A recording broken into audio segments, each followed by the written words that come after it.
You're watching Den Pubs TV. James Hughes with the Port Henry Fire Department. Chief, you're just telling me that where we're standing right now would have looked a little different about 3 o'clock this morning. That's correct. So it was flooded out through here, and you were saying that there were some evacuations that were made? Yes, we had actually 3 evacuations that we had to perform on the lower part of Convent Hill about 3 o'clock this morning. This was underwater, as were the cellars to the various residences were completely filled with water.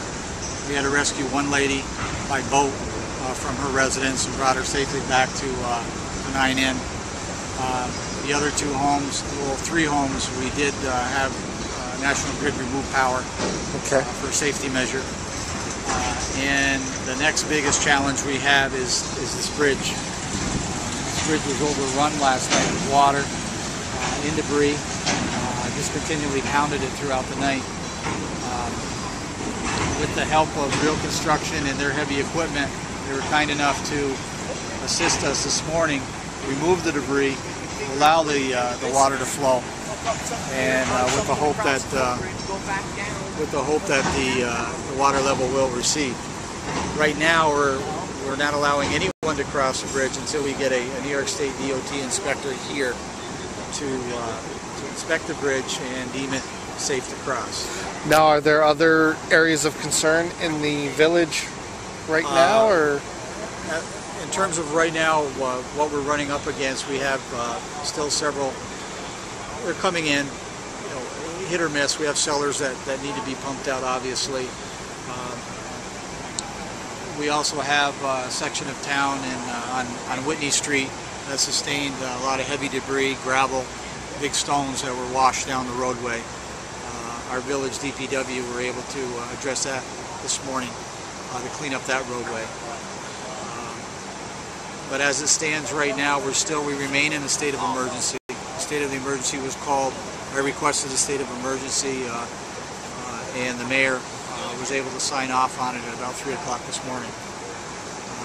We remain in a state of emergency, and we're going around and we're continuing checking the integrity of all our roads, side streets, main highways, and setting our priorities from there.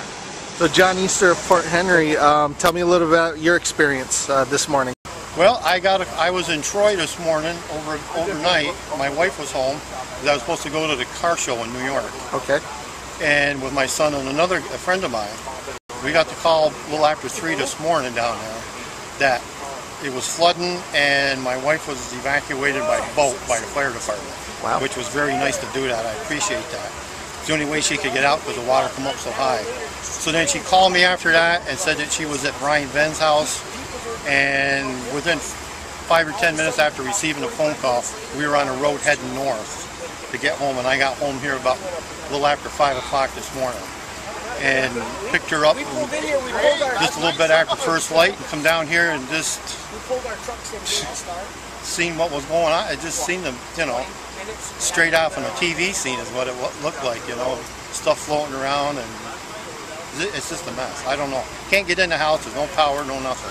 And you said right now you also have a concern about the propane tank. Yeah, the propane tank I checked and that's tipped over. It's still hooked, but we're going to go over and see if we can't get that shut off. Very good. Just to do that. The power's already been shut off by the power company early this morning. My wife's upset, and understandable, but we're just waiting. I mean, the water's going down quick, but it's not quick enough as far as I can say. All right. You just have to wait and see. Yep. Thanks.